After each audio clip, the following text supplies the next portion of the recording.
viņi sāk trenēties un viņi vienkārši pārtrauc trenēties. Ēdienam jābūt sabalansētam. Kas ir tas balans, ko darīt savādāk, varbūt gan treniņos, gan uzturā, lai tā pārēja notiktu efektīvāk? Sāksim ar to, ka jaunatne neprot sveicināties. Bet ja tu ēd un tev nav kustības, vienkārši tajā lielākoties tas, ko tu ēd, paliek tevī neapstrādā.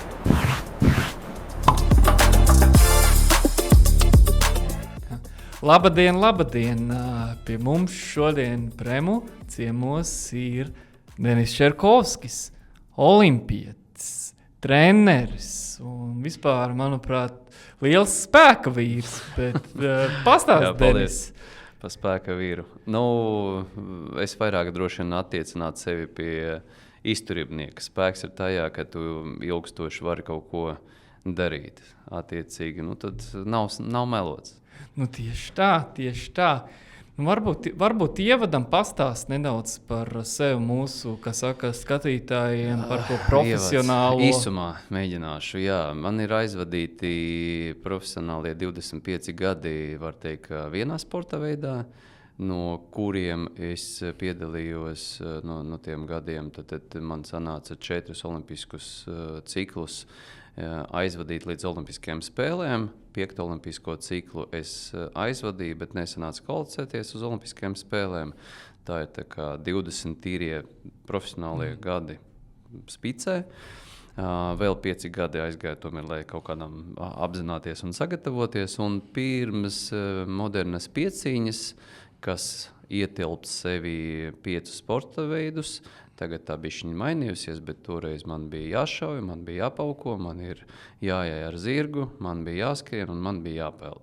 Tad 5 savstarpēji īsti nesavienojami sporta veidi, kuri bija apvienoti vienā. Mēs nebijām zem kaut kādas federācijas, mums bija sava neatkarīga federācija.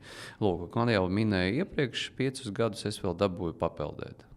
Un peldējot pēc 5 gadiem, es tā jau sajūtu, ka kaut kas man trūkst. Īsti es nezināju, kur man doties, bet treneris no modernas pieciņas bija noskatījis mani peldot. Mums bija sacensības, tur 2 reizes gadā attiecīgi noskatīja, paaicināja uz pieciņu, un tā ir sanāca, ka es sežu šeit 10 gadus pēc savas profesionālas karjeras beigšanas. Bet īstenībā tas ceļš īstenībā ir garš, un tas, ko pārsvarā tagad nodarbojas pēc profesionālās karjeras, ir zināšana nodošana citiem. Tā var teikt, jā, cenšos dalīties pēc iespējas plašākai publikai, ar plašāko savu zināšanu klāstu, un pagaidām nevar teikt, ka nepadodās. Bet, ja paskatāmies, īstenībā tas ceļš ir ļoti garš, bet es domāju, ja mēs tā šeit fokusējam gan uz treniņiem, kā tādiem pašu sportu, gan uz uzturu, kas ir vispār mainījies pa šiem gadiem, kad nodarbojies ar profesionālo sportu, tās zināšanas, kas ir palicis kaut kas bija kādreiz, kas ir mainījies pa šiem gadiem un nācis klāt, ja mēs tā varētu tādā vilkumā nolikt. Īsumā var salīdzināt to ar pirmo mašīnu, kad izgudroja. Ja? 4 riteņu motors, it kā kaut kāda kustība, kaut kā mēs pārsteidzamies ar ātrumiem, ar kaut ko var iedarbināt. Tāpatās es teiktu, it kā tas bija pavisam nesen, bet mums zināšanas bija ļoti vājas. Un uz savas profesionālas karjeras beigšanu, tad, kad man bija 34-5 gadi, mums beidzot Latvijas Olimpiskā vienībā parādījusies speciāliste, uzturu speciāliste. Attiecīgi, es dabūju ar viņu pastrādāt, bet es teiktu, ka nekādas vērtīgas informācijas toreiz es no viņas nedabūju. Man nesanāca izvilkt. Un pēc savām otrām olimpiskajām spēlēm, kad es parādīju savu labāko sniegumu savā sportiskā karjerā, attiecīgi es paņēmu 4. vietu olimpiskajās spēlēs 2004. gadā, tad es teikšu tā, ka man bija zināšanas par to, ka ir olbaltumvielas, kaut kādas, kaut kurienes. Tā kā virziens bija. Kaut kur viņas atrodās. Kaut kur viņas atrodās. Kā gaļa un zivis, tā kā pamatlietas. nebija zināšanu, cik ir jālieto, cik jācenšas lietot olbaltumvielas uz kilogramu masas. Attiecīgi tas pats bija par taukiem, it kā eļļa un sviests skaists, ka tie bija tauki, it kā bija dzirdēts kaut kāds par avokado, ka tur arī ir tauki. Kaut kas labs, kaut kas tāds ekskluzīvāks. Kaut kas ekskluzīvāks, tad kādreiz arī lovā bija iedevuši arī zivju eļļu palietot. Lūk, un ogļhidrāti arī nebija ne mazākas saprašanas, cik uz kilogramu ķermeņa masas ir jālieto. Vai cukurs, vai maize, vai griķi? Es atceros, ka doktore Lova ieteica pirms sacensībām, tā kā paēd vairāk makaronus, tā kā enerģijai pietiks. Un mūsu sporta veidā, tas ir, lai tādam ieskicēt, kas ir 200 metru peldēšana, tas ir garais sprints. To var salīdzināt ar 800 metru skrējienu. Tad mums ir 3 km skrējiens. Kurienes paņem dienas laikā, man vēl jāsatiekās paukošanā, kura ilgs 3 stundu laikā vai 2,5 stundu laikā, un mēs tiekamies, mēs paukojam, katrs sportists pauko ar katru. Ja 36 fināls, tad man ir 35 cīņas. Attiecīgi, tad ir jāšana. Jāšanā tev ir 20 minūtes jāiesildās uz zirga un jāiesilda zirga. Zirgs tad ir kaut kādi lecieni iesildīšanas laikā, tad ir maršruts, it kā šķiet, ko tu tur dzīvnieks strādā, tu tik sēdi un virzi, tu grozi viņu pa labi, pa kreisi, tur ar tiem grožiem rīkojies kā vien vēlies. Bet tas ir liels stress, psihofiziskais, tas ir liels spēks, ja cilvēkam atļauj tagad nesagatavotam cilvēkam pavizināties uz zirga kaut vai 15 minūtes, viņam turoties ar ceļiem seglos, viņam sāpēs nākamajā dienā iekšējā muskultūra, kā iekšējā muskultūra. Lūk, šaušana atkal tas ir augstas koncentrācijas sporta veids, kad tev 20, mums bija 20 šavieni, bija jāiespilda 20 vienādas kustības jāizpilda. Pēc iespējas vienādāk. Mašīnu to var izdarīt. Cilvēks to nav spējīgs izdarīt. Attiecīgi, mūsu sporta veidā, mūsu šaušanā nav sasniegts maksimālais ciparu punktu skaits, ko mūsu paņēmie vingrinājumi, laikam tas saucās, mūsu vingrinājumi šauja 60 šāvienus un pasaules rekords ir 594. Man šķiet.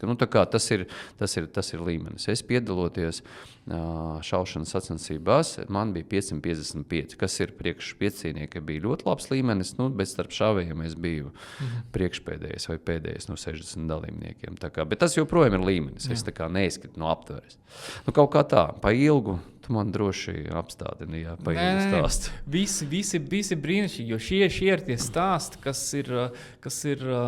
kam ir liela vērtība un saprast, kā tas ir bijis, ko tas nodara organismam. Jo, es mūsdienās bieži vien redzu, arī cilvēki iet uz zāli, trenējās, īsti nezinu, vai arī redzējuši kaut kādos sociālos mēdījos, vai pat arī olimpiskajās spēlēs tur kādu, kas viņam ir elks, un tad mēģina darīt un darīt to pašu, sasniegt līmeni un nodzen sevi. Un bez zināšanām tur var, tas tā kā mašīnā iet tajā sarkanajā lauciņā apgriezienos iekšā, bet viens tas ir netrenētam cilvēkam, un otrs tas ir trenētam cilvēkam, kur to līmeni tur. Tā kā, manuprāt, arī tas stāsts, ko dzirdēju, ka bez tādām konkrētām zināšanām, bet, es domāju, tur nospēlē. Gan mums Latvijā svaigs gaiss, gan ģenētika, gan arī tas, ka mums tas uzturs ir, īstenībā, ne tas sliktākais. Galīgi, tā var teikt, ka ne tas sliktākais tieši tā. Mums ir varbūt ne tā vieglākā virtuve, bet mums ir pamatīga. Ne smagākā, bet pamatīga virtuve, attiecīgi, pateicoties kurai man šķiet, ka tas Latvijas genotips vai genofons ir izveidojies un izdzīvojies. Jo mums ir liels mitrums vasarā pa karstu, kurš nevajag manā ziemā atkal pa augstu, tas lielā mitruma dēļ. Skaisti, ka -20 būs savādāk. Rekur pavisam nesen bija parkā, tu staigā, it kā tu skaties, saule spīd jau māja vidū. Pēc sajūtām tu ieskaties 12, 13 grādi, pēc sajūtām ir kā 6. Reāli augsts. Kā tu te bez laba ēdiena tad nevar pielāgoties? Bet arī es vienmēr par šiem laika apstākļiem. Principā, šogad laikam izskatās arī par pēdējo ziemu, kad ir visi tie ir rudens ir bijis, ziema bijusi, pavasars, un arī, cerams, arī vasara būs. Bet tīri tādam cilvēkam, varbūt kas ir tas nākotnes profesionālais sportists vai šī brīdī trenēs. Vai kā Denis domā, vai tā ir sava priekšrocība iziet tam visam cauri gadu laikā? Es domāju, ka ir. Viennozīmīgi ir, jā. Jo man šķiet, ka mēs vispār dzīvojam platumgrados tādos, kur mums ir iespēja izbaudīt. Jā, varbūt varētu paspēlēties ar laikiem un tad pabiedīt to vasaru bišķi garāku uztaisīt un ziemu varbūt bišķi īsāku vai spilgtāku ziemu un spilgtāku vasaru. Saucam to, kā vēlamies. Mums tie proporcijas varētu paspēlēties, bet pa lielam izbaudīt un kur tikko beidzies, manuprāt, visbrīnišķīgākais tāds dabas posms, kad viss ziedē, viss svaigi zaļš. Tas tā vispār zaļā krāsa man nepatīk, jo nepatīk, teiksim, kaut kur vilkt virsū un tā, bet, ja paskatāmies ārā, te visu ir zaļš. Mums ar to zaļumu pietiek dabā. Mums ar zaļumu tik daudz. Mēs esam ļoti zaļi. Vienīgais, ar to sauli mums tā būtu nedaudz vairāk dienvidos, tad būtu labāk. Tur ar D vitamīnu, savs stāsts par to leņķi, bet tas kaut kas cits. Bet arī jautājums, labi, viens bija profesionālais sports, bet vai arī kāda akadēmiskā pieredze, kas ir, kur tās zināšanas pie tās es gāju lēnāk un upurējos sportam. Tas, es teiktu, ka nebija apzināta rīcība un prātīga rīcība, bet savus bakalauru es pabeidzu 32 gadu vecumā, 2012. gadā, neilgu laiku pirms 4. savām olimpiskajām spēlēm. Un pēc tam man bija iespēja pagarināt savas mācības un doties maģistratūrā. Jau var teikt, ka mācījos jau ar lielāku prieku tieši meklēt zināšanas, iesūcu zināšanas un bija krietni patīkamāk, jo tu jau apzinājies, ka tas karjeras beigas un tev ir tas laiks pasēdēt, iedziļināties, nevis domāt par nākamas dienas plāniem un gatavoties treniņu procesam, kas tevi gaida uz nākamo dienu. Un dabūju nepakautrēšos, es aizstāvējos savu maģistra grādu, aizstāvēju uz 8. rekomendāciju mācīties doktorantūrā, pieņēmu šo izaicinājumu un devos uz mācībām doktorantūrā. Ar lielāko prieku izgāju visas mācības, bet to akademisko ceļu jau nebija droši. Es neesmu tāds akademiskā tipa cilvēks. Man ir jākustās. Pareizi. Manuprāt, tas ir unikāli. Gan tā praktiskā pieredze, gan tā akadēmiskā, bet kā tagad paiet tas galvenais tajā ikdienā, kā tas viss, kā tas tiek nodots tālāk. Tas ir treniņi. Un vieglāk, galu galā, tas akadēmiskais fonds, tas man ļauj vieglāk argumentēt, vieglāk, netieši, bet nopārdot to savu informāciju. Jo sasniegumi mēs varam arī Latvijā ļoti daudz pameklēt izcils sportistus, kuri tiešām bija izcils sportisti, bet viņi pat mēģina kļūt par treneriem, bet nav, kaut kas neklemējās, kaut kas nesapasē, kaut kā viņš nevar nodot to vajadzīgo informāciju. Iemesli var būt dažādi, bet, manuprāt, tieši tas manējais gadījums man iedeva tādu pārliecību iekšēju, ka caur to var vieglāk nopārdot to, kas tev ir, tas savas zināšanas. Daudz, kam es izgāju cauri, daudz par ko kam es izgāju cauri, ir pierādījumi grāmatās, ir pētījumi, ir argumentācija, un tas veido tādu iekšēju arī lielāku pārliecību. Jo bieži vien cilvēks lielas muļķības var sasniegt un sadarīt, būdams pārliecināts par to, ko viņš dara. Tie piemēri, es negribu sevi pozicionēt ar to no tām domām, kuras tagad aizgāju, bet arī tā var gadīties. Un kas ir tas unikālākais? Piemēram, atnāk cilvēks pie tevis un vispār, Kā vispār notiek tas darbs ar treneri šī brīdī? Kas ir tas, kas palīdz virzīt to cilvēku uz priekšu, un vai tas tā kopējais skatījums gan no savas, gan īstenībā arī daudz trenētu citu cilvēku pieredzi, kas ir tas galvenais, kas virz uz priekšu? Tāds nav viegls vienāds atbildes vai receptes. Te ir individuāla pieeja svarīga, iedziļināties, kas tam cilvēkam kaiš, ko viņi grib sasniegt, vēlmes, pozicionēšanas, un tad mēģināt izvilkt kaut kādu no visa tā kopsavilkumu vajadzīgo esenci un piedāvāt viņam aizķerties tajā esencē, jo tie pirmie soļi tāpatās kā jebkuras ir labi zāles, kuras momentā darbojās. Mēs vairāk runāsim par narkotiskām vielām. Tas darbojas momentāli. Un ir ļoti daudz un lielākais zāļu klāsts, kas jālieto ilgstoši un tikai tad pēc kaut kāda brīža lietojot, nagi paliks cietāk. Ja tev ir vāji nagi. Ir iziets tam cauri, attiecīgi. Es zinu, ka pirmās nedēļas tu lieto tāpēc, ka vajag. Un tas ir tas stāsts. Tie rezultāti vēl nebūs, bet nebūs, principā... Iedrošināt, pārliecināt cilvēku, iedrošināt paņemt to ceļu, lai viņš uzticās tev, lai viņš iedziļinās tajā, ko tu stāsti, jo stāstīt ar atkal... Nevis stāstīt, bet izpildīt ar zināmo tādu uzticēšanos vienmēr ir patīkamāk nekā taustīties kaut kur tumšajā istabā. Tu varbūt tu atradīsi to ceļu, bet krietni patīkamāk ieslēgt gaismu un tur ir durvis, tur es dodos. Un paldies šajā telpā es esmu padzīvojis pietiekami ilgi un man gribās kaut ko nomainīt. Visi dodies citā virzienā un viss. Bet kas ir tie lielākie stūrakmeņi, kas, piemēram, cilvēkiem, viņi sāk trenēties un viņi vienkārši pārtrauc trenēties? Pārķer pāri, kā visur. Kā visur, kā pie vakariņām, pie galda. Mēs bieži vien apstājamies, un es neesmu arī nekāds izņēmums. Bieži vien tu tur dienā saskries, kas un ko atnāks mājās un apstāties pirms tev vēl gribās. Tā ir vislielākais kaifs īstenībā. Tā daudziem mums gribās pierīties. Man arī es dabūju kaut ko 90. gados padzīvot nelielā badā un turpināju trenēties, un tu nezināji, kad un kur un ko tu paēdīsi nākamā ēdiena reizē, kāda tev būs. Un attiecīgi, tad man tā ir pieredze, ka es esmu paēdis tad, kad man kuņģis ir pilns.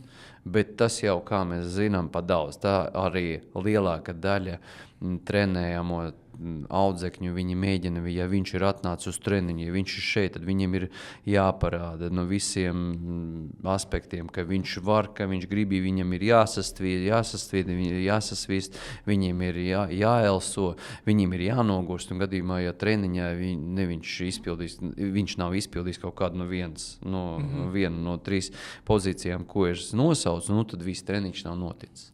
Un tad tu strādā ar viņu, arī psiholoģiski. Tu iedrošini viņu, ka kurā katrā treniņā mums ir jānokurst. Ir kādreiz ir jāpastrādā stingrāk. Viņš tur jau gadu nodarbojas, un viņš to jau dara tik un tiku tā un tā. Bet viņš jau gadu trenējās. Varbūt viņam izējošie tie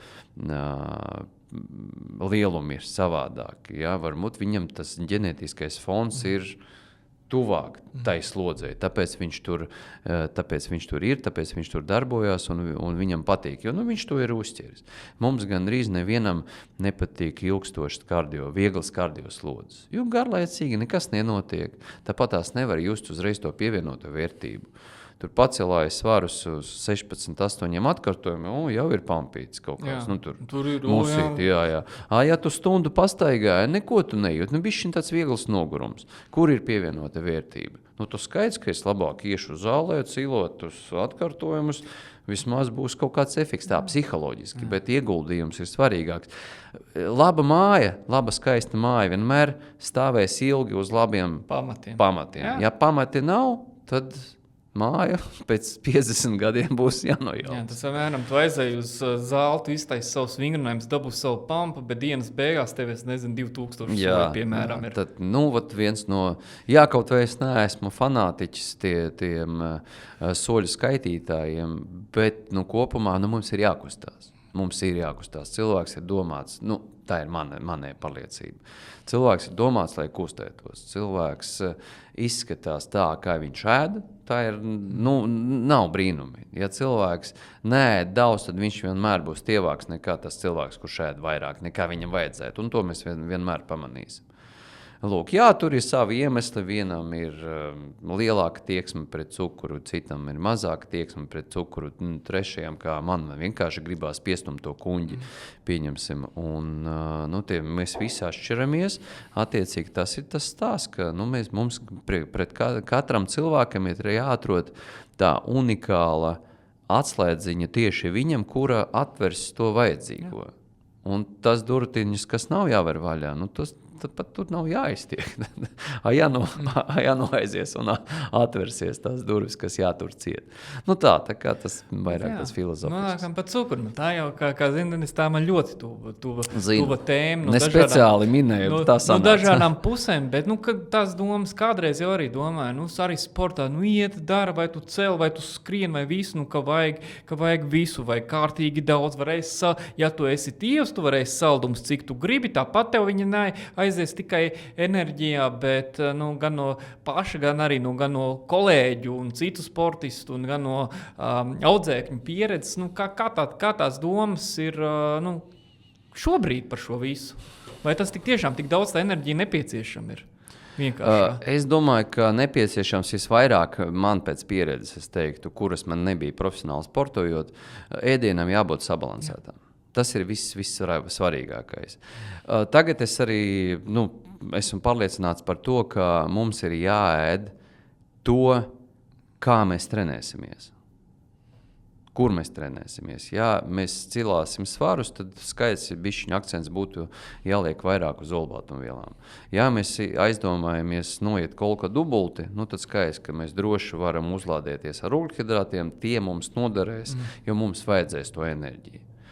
Tā kā tādas zināšanas īsti, manuprāt, profesionāli sportojot man nebija, un tas arī vēlreiz vissvarīgākais, jābūt sabalansētām. Mums ir, lai brauktu ar mašīnu, ja bāka ir tukša, mums jāpieliek tā bāka. Un, skaidrs, kā ar benzīnu mums ir vienkāršāk, mums jāizvēlās 98, 95. Ja, un dīzels vai tur premium vai parastais, bet pa lielam cilvēks ir krietni sarežģītāka lieta nekā mašīnā, attiecīgi, tāpēc arī jāskatās līdzi, jādomā nepārtraukti, jāpievērš uzmanību, un bieži vien cilvēki arī sūdzās uz kaut ko, tur man vēders pušās, tad tev pašam jāatrod, kas ļauj tavam vēderam pusties. Tā, skaidrs, ka ir speciālisti, kuri vienmēr var ievirzīt un palīdzēt vai pastāstīt, kā to darīt, bet palielām es esmu pārliecināts, ka cilvēks, ja viņš tāds apņēmības pilns, tad tā apņemšanās viņam ļaus atrast ceļu, no kā tad beidzot viņam tas vēders pušās. Ir tur liels stāsts. Bet jā, par mašīnām es tagad, man pēdējā laikā aizgājis, tagad arī pats brauca hibrīdu. Man ir salīdzinājums, ka cilvēks ir tā kā hibrīda auto. Viņam jāmāk pārslēgties no elektrības, ir uz degvielu. Īstenībā labs. Glikozes enerģija un tauka enerģija. Bet tā problēma mūsdienās ir tāda, ka ja visu laiku pārāk daudz to, kas saka, to glikozi uzņem, tos ogļhidrātus, tad tas slēdzis ieslēdzās, un tu visu laiku tikai uzlādē bateriju, bet tu nepārslēdzies uz degvielu. Tā māksla, ka tā čik, tas, un arī tas tā kā hibrīda auto, ka paliek tukšs, tu spied uz to enerģiju, nepārslēdzās. Nav. Tas ir ieķēries, tas ir tāds. Nē, īstenībā, jā, tas ir ļoti labs piemērs, manuprāt. Jā. Bet arī par enerģijas avotiem un visu. Viena tāda, ko man liekas, ko bieži varbūt netik ļoti runā, ir par atjaunošanos pēc slodzes. Cik liela nozīme es uzskatu ir atjaunoties pēc treniņa? Atpūta ļoti vienkārši. Atpūta ir neatņemama daļa no treniņu procesa. Un, ja cilvēks ar kaut ko greko, tad viņš dabū par ragiem vai pa pautiem. Nu tā kā, ko viņš tur izvēlēsies. Nu, tu te neko nevar darīt. Un, diemžēl, arī to es arī redzu, ka cilvēks ir samaksājis par sporta zāli vai nezinu, par baseinu vai par stadionu, par apmeklējumu kaut kādas sporta organizācijā. Tad viņš gatavs izsūkt uzreiz visu. Un, jā, tā ir tā alkatība, kura profesionālajā sportā varbūt ir pieņemama, bet, kā mēs zinām, tie profesionālie sportisti, viņi tur ir nonākuši lēniņam, trenējoties visticamāk kādus 10, 5, 8, 12, 20 gadus. Tas tā, kuram katram tas individuāli ceļš izveidojās, bet viņš tur nav ielicis no vakardienas. Ja, tāpēc viņš arī var pacelt tās intensitātes, izturēt tās intensitātes, patelt slodzes, svarus un tā tālāk. Tā kā, un mēs gribam uzreiz. Es jau gribu. Kad vajag izdarīt? Vakar. Tā ir tā lieta, bet tā ir vienīgā lieta, visdargākā lietā, kas mums ir, tā ir mūsu veselība, ar ko mēs nedrīkstam riskēt. Bet mēs visi gatavi esam, pārsvarā lielākā daļa amatieru sportistu, mēs gatavi riskēt ar savu veselību. Viņi. Es ne. Jā. Es jau arī riskēju, bet es riskēju un es dabūju pārtrenēties. Un man paveicās, es atgriezos atpakaļ profesionālajā sportā, bet manā sportā karjerā es redzēju vairākus cilvēkus, kuri domāja, ka viņi atgriezīsies, un tā arī nesanāca viņiem atgriezties atpakaļ. Jā, tas ir atkal tā kā ar mašīnu, kad brauc tajā sarkanajā, vienā brīdī, ja tev pietiekam apkops nebūs uztaisīts, tad kaut kas var tur nestrādāt, un tu vairs sarkanajā nevarēs. Un vēl, kā mēs zinām, tas paralēlis vilks starp mašīnām, jebkura sporta mašīna, viņai ir cik reizes gadā pārlikts dzinējs. Pieņemsim, rītošā daļa. Tur nepārtraukti tiek viss modificēts, tiek mainīts un tā tālāk. Ar parasto mašīnu mums ir vēlme 10 gadus nopirkt un neko nedarīt. Viss. Ar sporta mašīnu tur tiešām ir jāiegulda. Ir jāskruvē nost, ir jāskruvē ārā, jāliek iekšā, kaut kas jauns, kaut kas jāremontē un tā tālāk. To mēs neredzam, mēs redzam tikai sacensības.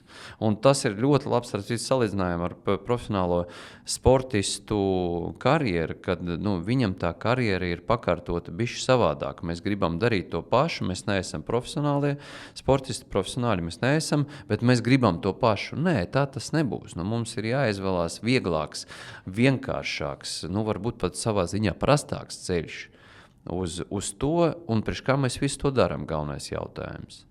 Un tad šeit ir lielais jautājums, kas varbūt daudziem īstenībā arī, kas skatās, vai arī kāds ir tajā sportā. Kas, ja būtu iespēja pašam, pārēj no sportu uz citu mācīšanu, kas ir tas balans, ko darīt savādāk, varbūt gan treniņos, gan uzturā, lai tā pārēj notiktu efektīvāk?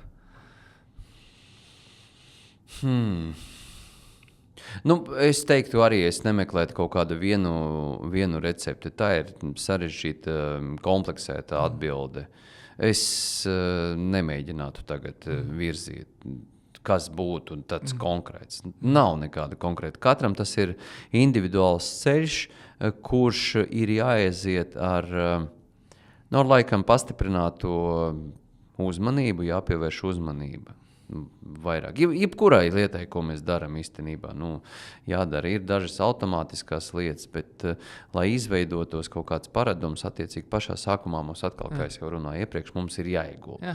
Lai es nepateikšu, katram cilvēkam tas būs individuāli, bet lai tu nedomātu, kur tev ir atslēgas no mašīnas, tas atslēgas kādas N reizes nepārtraukti, katram individuāli būs jāliek vienā un tajā pašā vietā. Vai no plauktiņa, vai no kabatā jātur. Un tad tas atslēgas vienmēr būs tur, divās vietās. Tāpat tās arī šeit. Un jau mainot, jau pārējot jau no tādiem, kas ir bijis, par jaunatni. Kā vērtē mūsdienu jauniešus, bērnus un viņu sportisko potenciālu? Sāksim ar to, ka jaunatne neprot sveicināties. droši vien mēs arī īsti nebijām tie, es runāju par savu paudzi, kur labprāt sveicinājās, bet mums vienmēr bija, vismaz es atceros gan no vecāka puses, gan no trenera puses, tas bija tāds uzstāja viņi, ka ir jāsveicinās. Mēs tagad kādreiz novadu jauniešiem paraugu demonstrējums treniņus, mēs atnācām, viņi atnāca pie manis. Nē, skatās. Tas ne par to. Es atceros kādreiz sporta stundās. Es sveiks. Un visi pateica, bet tas tā kā katrs kautrīgs pa savām, viens vairāk, otrs mazāk. Bet tas tā, ieskicēt, tas ir sveiciens vairāk vecākiem. Vecāki mīļie, mācam savus bērnus sveicināties. Tas viņiem palīdzēs dzīvēt turpmāk. Ja viņš sasveicinājās, tad puses lieta jau ir izdarīta. Viņam būs vieglāk uzsākt sarunu, par kaut ko sarunāties. Jā, kā mēs zinām, jaunatnē nelabprāt sazvanās. Ja viņi sarakstās, tas arī liecina par to distancēto socializēšanu uz kaut kādām problēmām. Un attiecīgi par sportu es dzīvoju tādā burbulī, kur viss apkārt kustās, notiek visi sportiski, un mums Latvijā joprojām es uzskatu, ka ja tu gribi būt aktīvs, ja tu gribi nodarboties ar jebkuru sporta veidu, tu to atradīsi un darīsi to, bet aiz ausīm vai sabiedrības nostāja vēl to neprasa. Un te ir tas stāsts, ka cik man ir zināms, pēdējā laikā es baigi neesmu pētījis, bet Latvijā, Eiropas Savienībā mēs esam viena no nesportiskākajām valstīm. Es nerunāju par augsto sasniegumu sportu, tas ir bišķiņ cits, bet galu galā augsts sasniegums sports, kad mēs braucam uz olimpiskām spēlēm un dabūnam no turienes medaļas, tas pat tiešo saistīts ar tiem pamatiem, ar to, ko mēs neredzam, ar lielāko trenējamo bāzi, kad viss kustās. Mazie bērni, bērnu dārzā kustās pirmklasnieki, piecklasnieki, kustās 12 klasnieki, kustās arī augstskolā, doktorantūra, maģistratūrā un kustās arī seniori, kustās arī pensionāri. Tieši tā. Tieši tā. Visiem ir jākustās, lai dzīvotu, ir jākustās. Šeit ir labs salīdzinājums. Viens ir, mēs visi zinām, tu esi tas, ko tu ēdi. Bet ja tu ēdi un tev nav kustības, vienkārši tajā lielākoties tas, ko tu ēdi, paliek tevi neapstrādāts. Tevi neapstrādāts, vai baigi jāseko līdzi, bet laikam cilvēks nav tam īsti domāts, un man arī ir grūtāk bišķiņi, bet es jau sen iemācījos, un es savā svarā esmu tāds, es nezinu, pēdējos 20 gadus, plus mīnus kaut kādi 2 kilogrami man svarstās, un braucot uz kaut kur atpūsties, pirmkārt, mēs arī kustos vairāk nekā cilvēks parastais. Man paveicās, es varu aizbraukt, paskriet, es varu aiziet papeldēt jūrā, es varu ienirt, es varu papeldēt ar trubiņu, ar plēznām, būt ilgstošāk ūdenī un tā tālāk. Skaisti, ka kaut kādā atvaļinājumā tu vienmēr dabū vairāk ogļhidrātus kaut vai ar to pašu saldējumu no rīta ar bērniem, bet to es izterēju. Cilvēkam, kurš nav aktīvs, viņam attiecīgi nav jāēd, bet viņam gribās. Un es izvēlos ceļu kustēties un iest vairāk. Es nekustos tāpēc, lai notievētu. Te ir tā galvenā laikam starpība starp lielāko daļu cilvēku. Ja es kustos, es zinu, ja man būs treniņš, tad jau es paēdīšu vairāk pirms tā treniņa. Es varu atļauties paēst pirms tā treniņa, lai visu pēc tam noturētu. Nevis bieži vien, kā mēs zinām, arī tas ilgu laiku tika kultivēts, noskrēja maratonu un uzreiz aliņš, uzreiz 2 aliņi, uzreiz dažiem 3, 4 un 5. Ja? Tad, kur tas prikols, tas viss īsti pazūd. Īstenībā vispareizākais noskriet maratonu, tur noiet kaut kādu kolka dubulti, skaiskais, ko tu tagad runāji, ja? Un lielākā daļa, un droši vien es pats tā nedarītu, bet nav jāpabeidz šis pasākums ar aliņu. Nav jāpabeidz. Un, kā mēs zinām, tagad Vācijā daudz kur ir aizgājusi tā kultūra non-alkoholika.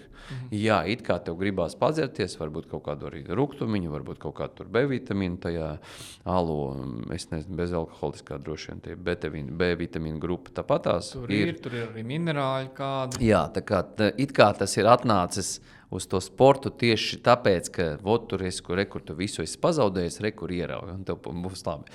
Bet nav jāpabeidz ar alkoholu tieši visas šis pasākums. Tas ir tas trakākais. Bieži vien mēs daudzam ļoti lielu cilvēku daļu, noskrien maratonu un dodās ieraut savs arī. Savs kaifiņš, jā. Arī, maratonā nebija, kad es sen skrēju pusmaratonu, tad man liekas, Ventspilī deva aliņu beigās. Jā.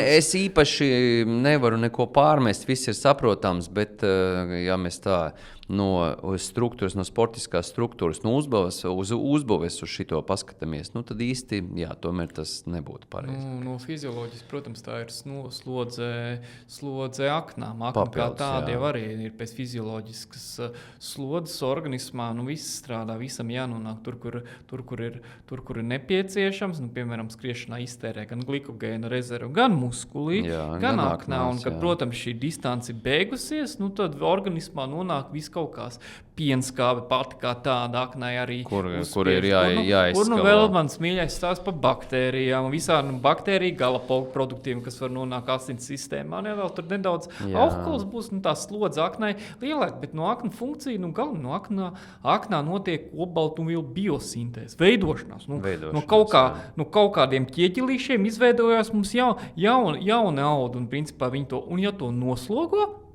tad atjaunošanās nepietiek laika atjaunoties. Ir jāpārstrādā alkohols. Par tiem ķieģelīšiem parunājot, par olbaltumvielām, par proteīnu. Vai ikdienā redzot, vai cilvēku uzņem pietiekami, vai arī tomēr grēko? Var nepabeigt savu jautājumu. Nepietiek, tāpēc arī organisms, mans izskaidrojums tāds, ka organisms turpina prasīt olbaltumvielas, attiecīgi, bet krietni vienkāršāk paņemt kaut kādu konfekti, cepumiņu un saldējumu. Jā. Tad tu bišķiņ apslāpē to vēlmi, kaut kādu organisms, kam arī ir laiks, kamēr viņš aiziet informāciju un saprot, baktērijas vairs neprasa mums, kā mēs zinām. Lūk, kādu brītiņu līdz viņi sapratīs, ka viņus apčakarēja. Tas nav to, ko mēs prasījām. Un varbūt tad ņem tas cits baktērijas virsroku un atkal pieprasa to saldumu. Vismaz pēc sevis es pamanījis tā, ja es esmu sācis savu dienu ar kaut ko saldu, ar ogļhidrātiem, pat nevajag saldu, putru, pieņemsim, tad man visu dienu gribēsies ogļhidrātus. Visu dienu gribēsies ogļhidrātus. Un ja mēs aizejam to ceļu, tad tas ir drošākais ceļš, lai startētu sacensībās, lai piedalītos kaut kādā pārgājienā vai kaut kur doties, tā ekstremāli bišķiņ būs lielāks slodzi. Iztērās, glikos paceļās augšā un viņa aizies uz šūnām kā enerģijas avots, bet es arī no sevis šeit bieži vien redzu, kas ir uz ilgām distancēm, viņa aizmirst ne tikai, labi, viens ir olbaltumvielas, bet arī tauki, kā jau minēju par to hibrīdu mašīnu, jāmāk pārslēgties uz to tauku enerģiju, ne tikai tās, kas mums ir tauku šūnās, tauks kā tāds, vai tajā kefīrā, kur tas ir pieejams fermentētā dzērienā, vai tas ir tas pats speķītis atvainojas, vai jebkurš, kaut ko te traknāk. Par speķīti nav jāatvainojas. Tur ir 1 grams ogļhidrātu, 4 kilokalorijas, viens tauks ir 9, tur ir, vairāk kā 2 reizes vairāk enerģija. Ja tu nemāki tu enerģiju izmantot, tad tu visu laiku barojies uz tiem ogļhidrātiem. Un sliktākā gadījumā es arī pamanīju, ja tauku uzņem mazāk, tad to enerģiju paņems no tām olbaltumvielām. Tas ir pēdējais mehānisms. No olbaltumvielām nevajag enerģiju ņemt. Olbaltumvielas ir domāts, lai mums būvētu. Lai sintezētu aminoskābes. Tik daudz ir zināms. Manuprāt, manā uzturā tauku daudzums točna, nepakautrīšos lietot šo vārdu, ir vienmēr savākts un varbūt pat bišķi pa virsu, ko man diezgan grūti, man nekādu problēmu nespēj apēst, ne sviestu uzsmerēt maizei virsū, ne avokado apēst, tā kā tiešām man viegli savākt to tauku daudzumu. Visgrūtāk iet ar olbaltumvielām, pat man, zinot, un es tā vitāli jūtu, ka tas man ir tas olbaltumvielu daudzums ļoti nepieciešams, attiecīgi, pateicoties arī tev tiešām bez reklāmas, bet es lietoju, un tur ir 14, cik 7, jā, tad man ir pārliecība papildus, es lietoju, var teikt, savu uzturu, man tagad ir tāds, ne gluži atklājums, bet tie pudiņi, proteīna pudiņi, kur ir, gan enerģija, gan olbaltumvielas labs daudzums un piena spēks. Nekas īpašs, es nekautrējos arī kefīru.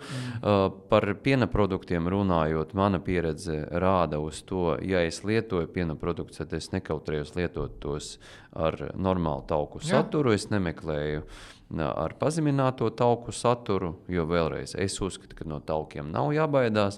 Vienkārši bišķiņ jāpaskaita līdzi. Tagad pateicoties visiem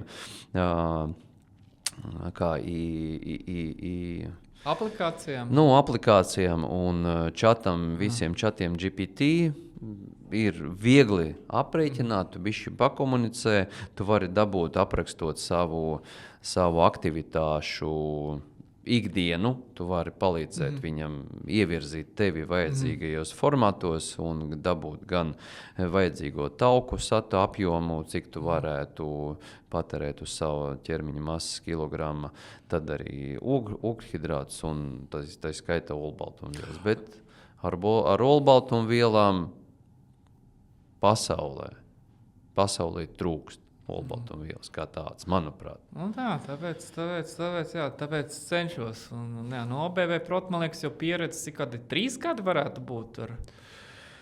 Mums, kā es jau pirms mēs bijām parunājuši, vispār viss bija sācies ar Periopu, tavu projektu, kuru jau daudzi nezināja un neatcerās, bet toreiz man bija arī domu biedri, kuriem es ļāvu aizdomāties par kaut kādu citu proteīnu, to saucamu, un tas daudziem patika, ka tas ir neitrāls, ka no tā nepūšās vēders, kas ir ļoti svarīgi. Manuprāt, tas rāda daudziem tomēr diskomfortu. Jā, par radiem pareizais pārteicos, jo savus radus es arī daudzus uzsēdināju uz taviem produktiem, un neviens vēl nebija īsti sūdzējies. Priecājos. Jā. Bet vēl viens, mēs pieskārāmies, olbaltumvielas, ar to cīnās, bet vismaz tagad kaut kāda popularitāte ir nākus un proteīns ar lieliem burtiem, vismaz uz produktiem veikalu plauktos, tas cilvēki vismaz saprot, kas ir. Bet arī jautājums par omegām, vai ar to zivi vienmēr sanāk, jo tam zivim ir liela nozīme. Es pats atkal, pateicoties vienam citam zinātniekam, lietoju zivju eļļu jau kopš 14. gada, tā stabili. Un sūdzēties es ne par ko īsti nevaru, es nekautrējos arī variēt un mainīt. Es zinu, ka tām skābēm es nepateikšu tos sarežģītos nosaukumu 2 skābēm, jo vairāk tas cipars, jo it kā labāk. Un, protams, ir arī māneklīši, ko es pats nejauši laikam pamanīju, vienmēr ir jāskatās, jo viņi raksta uz devu. Mēs uztveram devu kā vienu kapsulu. Attiecīgi, bieži vien. Parasti tas ir 4, 2 vai kaut kā, bet tas noteikti nav vienā kapsulā. Un ja vienā kapsulā ir labi tie cipari, cik es vienā devā, man šķiet, ka minimums jāsāk ar 350, man tā šķiet, tā kā absolūtais minimums. Ja ir 500, tad tas jau ir ļoti labi skaitās. Tas jau skaitās ļoti kvalitatīvs produkts. Cik man ir zināms, tas DHC un EPA un DHA. Tas 2 omega-3 neaizstājamās taukskābes, kuras mēs paši nevaram labi uztaisīt. Un arī no dzīvnieku, no augu valsts mēs ar kaut ko varam dabūt, bet arī gan es esmu lasījis, gan arī, cik mēs runājām, pat arī esmu lasījis, ka kaut kas tur tā neveidojas tik labi. Tā viņš ir, jā. Tāpēc tādas manas zināšanas ir šitik daudz, kā zivju eļļu un D vitamīnu es jau stabili lietoju dažādās variācijās, bet pa lielam es varu apgalvot par 12 gadiem, 12 gadi, var teikt, ka stabili, tas ir tāds manā uzturā, 85–90% manā uzturā nepārtraukti dienā ir. D vitamīns man ir normāli, vienmēr ir bijis, es pat nezinu, drīz jānodod vēl analīzes. Un par augstskābēm man grūti teikt, ko tas līdz galam veido. Es esmu tomēr sportists, nevis zinātnieks, bet es zinu, ka tas ir nepieciešams mūsu uzturā. Visam, tas ir smadzenes, tas ir sirds, tas ir tuka, tas ir testosterons, tas ir viss apvienot kopā, jo viens ir uzturā, gan tas ir kā mēs izskatāmies, bet otrs arī visi izējuma materiāli visiem mūsu hormoniem, lai tur kārtīgi varētu veidoties un izskatāties. Tāpēc nevar sudzēties. Viss notiek. Bet labi, uzturs ir viens sports, bet kas ir tādi, ja cilvēks, piemēram, nav sācis vispār vai nav iedzinājis ne sportā, ne uzturā, kādi būtu tādi vispār pirmie soļi, ja cilvēks sēž klausās, es neesmu nekad gājis pie trenera, vai es neesmu gājis uz zāli, vai man gribās uzsākt, bet es nevaru saņemties, kādi būtu tādi, tie spēka vārdi, motivācija, ko varētu pateikt šim cilvēkam. Spēka vārdi, motivācijas vārdi. Es laikam neesmu tas labākais orators, bet es sāktu ar to, ka jāsāk rīkoties. Attiecīgi rīcība būs kustība, vienalga. Sākt ar 1 kilometru pastaigu, teiksim. Bet katru dienu. Vissvarīgākais, manuprāt, nevis tas vienā nedēļā 10 km vai 7 km. Tas labs piemērs. 7 km, 7 dienas, 7 km reizi nedēļā. Tas krietni labāk nekā turpināt sēdēt pie televizora ar čipšiem, bet krietni labāk katru dienu pastaigāt 1 kilometru. Un to var izskaidrot, tas kilometru apjoms būs tas pats noiets, bet tomēr sagatavošanas periods tam treniņam, tas iziešanai no mājas. Tomēr, ja mēs dzīvojam kaut kur vēl 2., 3., 4., 5., kaut vai 9. stāvā, ja mēs varam izmantot un izmantojam nevis liftu, bet treps, sākumā tas varētu būt no 2. stāva nokāpt, aizbrauc no 9. Ja tu dzīvo 9. stāvā, nokāpt no 2. stāva, tad no 3. stāva, tad no 5. stāva, tad no 9. stāva iemācies. Tad pacielies pēc 1 kilometra pastaigas, pacielies uz 2. stāvu, aizbrauc ar liftu un tā tālāk. Jāsāk ar sīkumiem, bet tie sīkumi jāsaliek, ja būtu iespēja likt ķieģelīt pie ķieģelīša, kuru tev izsniedz katru dienu. Ja tev atvedīs krāvā 365 ķieģeļiem izbērs, tad tev būs grūti diezgan orientēties, kas, ko. Ja mēs lietojam to visu, tev viens ķieģelis, tev ir laiks līdz nākamajam ķieģelim vēl 24 stundas, 23 stundas un 59 minūtes. Ja tu reiz stundā, reiz minūtē tev, reiz dienā, 1 minūte tev tas izskats ķieģelis, tad tu apdomās, tu pavaries, tev būs 5 ķieģeļi, tu pavariesi kas un ko. Te tev pēdējā dienā tev ir izkrāmējuši 365 ķieģeļus, un tu mēģini savākt kaut ko uzbūvēt. Tu nezini ne projektu, neko. Tādā ziņā var to atkal filozofiski nedaudz salīdzināt.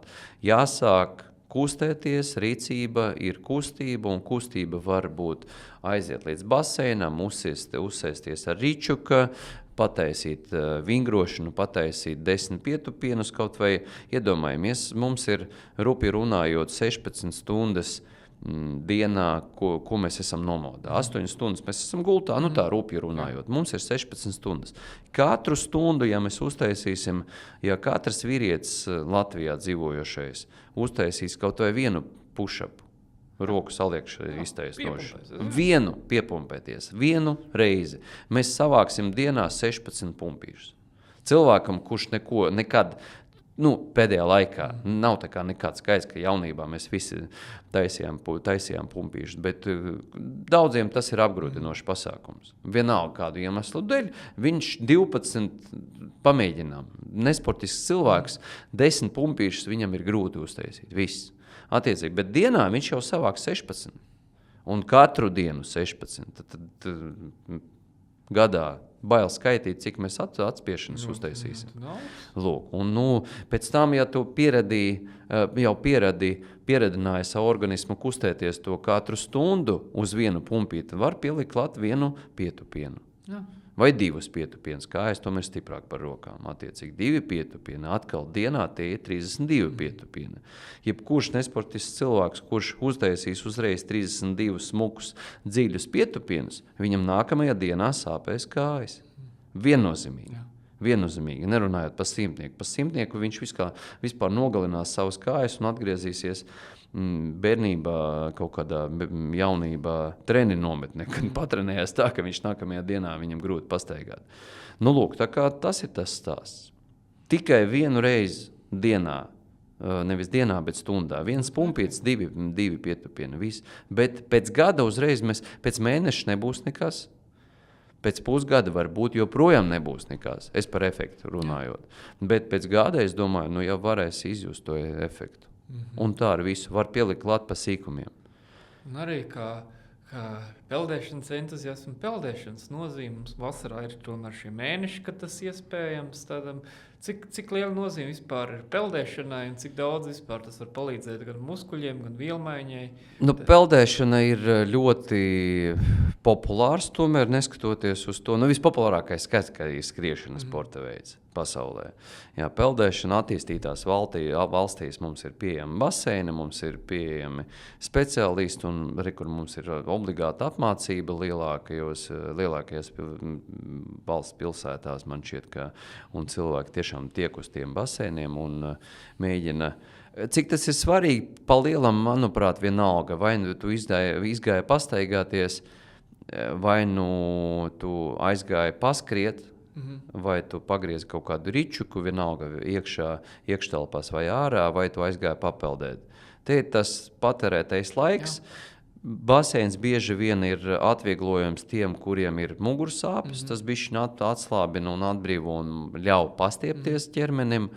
Lūk, ja viņš vēl pareizi māk ieelpot virs ūdens virsmas un izelpot ūdenī, tad attiecīgi, labāk neko nevar iedomāties. Tu esi ūdenī, tu esi relaksēts, tur filozofija atkal ūdens paņem no tevis negatīvo enerģiju, iedod pozitīvo enerģiju un tā tālāk un tā tālāk. Bet pa lielam vienalga, es nemeklētu kaut kādu vienu nevis universālo, bet unikālo sportu, rekur mums ir obligāti jānodarbojas ar to. Atnāca laba, skarbā ziema, mēs varam aizbraukt, paslēpot uz kalniem. Braucam, slēpojam, metam nost to skriešanu, pietupienī, lai paliek ar pumpīšiem, kā mēs runājam, bet braucam slēpot. Ir palikusi kaut kādā iemaņa no bērnības, mēs varam paskriet ar distancenēm, tā nekādu problēmu. Apnikas distancenes, ejam pa parku staigāt.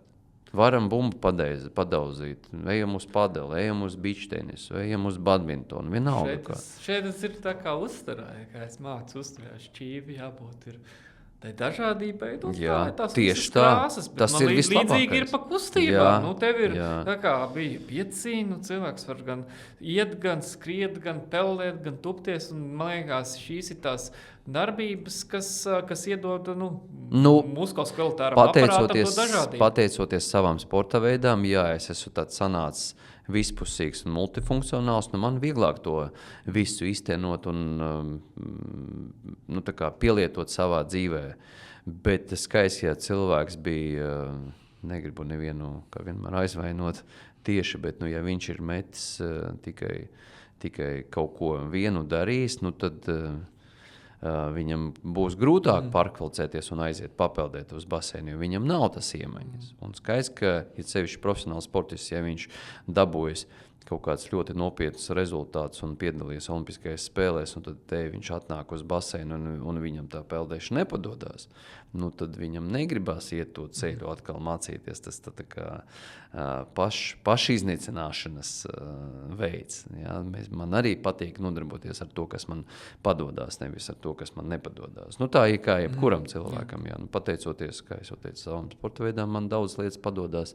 Es teiktu, vieglāk nekā cilvēkam, kurš nodarbojas ar specifisko, teiksim, metieniem, vai tam pašam šāvējam. Ja? Viņš zina tikai, kā šaut. Ja? Diez vai viņš var iemācīt kādu, kā skriet. Un tā pie jau ejot jau uz noslēgumu, kā redz vispār, tagad jau tā treneru pieredze ir samērā liela, un kā redz vispār trenera loma cilvēka tajā ceļā? Ko redz, kas ir tas galvenais, vai gan pašam, gan cilvēkam? Nu, nestāstīt to, par ko tu neesi pārliecināts. Vairāk es tomēr balstos, man tā ir tāda iespējas, vairāk balstos uz tās informācijas, kurai es pats izgāju cauri, tā kā savai sportiskai karjerai. Protams, argumentējot ar akademiskajām zināšanām, ka grāmatā bija tā, mēs darījām tā, un bija rezultāts.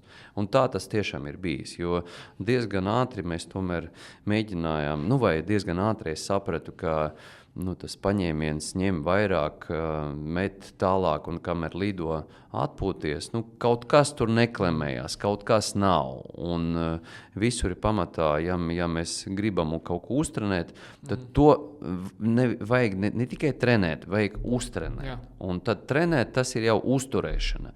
Bet, lai tiktu tur, tad man trenēt un uztrenēt. Uztrenēt, jā. Es teiktu tā, to es neteiktu, ka es paņēmu kaut kādu no kāda cilvēka šo teicienu, tas ir tāds mans virziens, ka mums ir, lai trenētos sākumā, mums ir jāuztrenējās līdz tam. Un tad tu vari vai saglabāties, nosēvoties tajā līmenī, vai mēģināt doties tālāk. Tas tā kā ar peldēšanu. Tu sākumā nemāk peldēt, tad iemācies kaut kādu tehniku, un tad jau tu vari peldēt. Jā, sākumā tu uzturies uz ūdens virsmas. Vai tu sākumā tev ir drosma atnākt uz baseinu, ieiet baseinā, tad atlaist, tad iegremdēties ar visu galvu tajā ūdenī. Nekas nenotiek, joprojām pa labi, pa kreisi. Ūdens nekož. Degunā bišķiņ lien. Kas ir jādara, lai degunā nelien ūdens? Te jāiespūš. Kuleni var uztaisīt. Tikai vienā vajadzīgajā brīdī ir jāiespūš nedaudz burbulīšu no deguna, un nekāds ūdens neielidīs degunā. Tā kā šitik no vienas puses, kad tu to zini, tas ir ļoti vienkārši, bet kā es jau teicu, rīcība atrisina visu. Ir jārīkojas, ir nekautrē, kļūdās tas, kurš dara. Ja cilvēks nedara, viņš nekļūdīsies, nekļūdoties, mums neveidojas pieredze. Viss. Tā, man liekas, ļoti, ļoti, ļoti veiksmīgi un skaisti varam uz nobeigumu iet. Un kā skatītājiem, kas vēlas tevi satikt, varbūt, kā saka, pašreklāme, Tie, kuri grib satikt, tie mani atradīs. Pareizi. Nē, es esmu Facebookā, es esmu Instagramā. Un, TikTokā esmu, bet neesmu aktīvs. Attiecīgi meklējiet man, viss ir vienkārši. Tie, kuri mani grib sameklēt, tie man sameklēs. Es neesmu inkognito persona. Šis ir superīgi. Un, tad paties prieks un gods, Denis, ka bija podkāstā. Paldies tev, ka pasauc. Lai cilvēki kustās un visi iet labumā. Tieši tā, virzamies uz priekšu. Super. Jā.